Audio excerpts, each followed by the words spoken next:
саламатсыздар ма? Бүгін біз химиялық реакциялардың тізбегін орындайтын боламыз. Бірінші тапсырма қарайтын болсақ, кальцийдің оксидтері, негіздері, тұздары берілген. Осыларды орындап көрейік. Бірінші бізде кальцийден не алу керекпіз? Кальций оксидін алу керекпіз. Кальций оксидін қалай аламыз? Ол үшін бізге оттегі қосу керек болады. Оттегіні жазған кезде міндетті түрде O2 деп жазамыз. Себебі оттегі 2 атом күйінде кездеседі. Енді теңестіріп көрейік. Реакцияның сол жағына қарайтын болсақ, оттегі 2, оң жақта оттегі бізде 1 ғана. Сондықтан мына жерге біз 2 деген сан қоямыз. Ал енді кальцийдің санын теңеспегендіктен кальцийдің алдына 2 қоямыз. Сонда екі жақтағы да атомдардың сандары бізде тең болды. Енді екінші реакцияда бізде кальций одан не алу керекпіз? Кальций гидроксидін алу керекпіз. Бұл жағдайда біз су қосамыз. H2O. Кальций оның аталуы сөндірілмеген әк деп айтамыз. Ал кальций гидроксидін сөндірілген әк дейміз.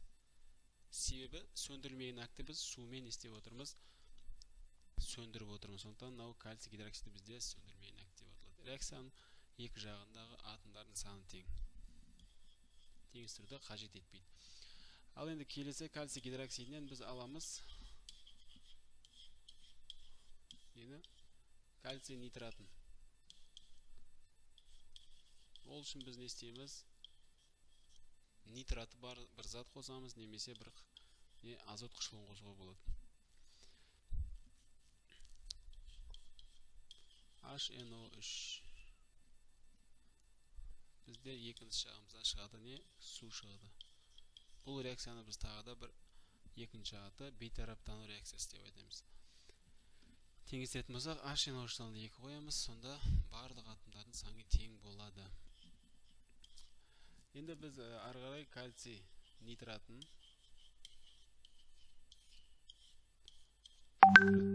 қандай затты болса кальций сульфатын алуға болады.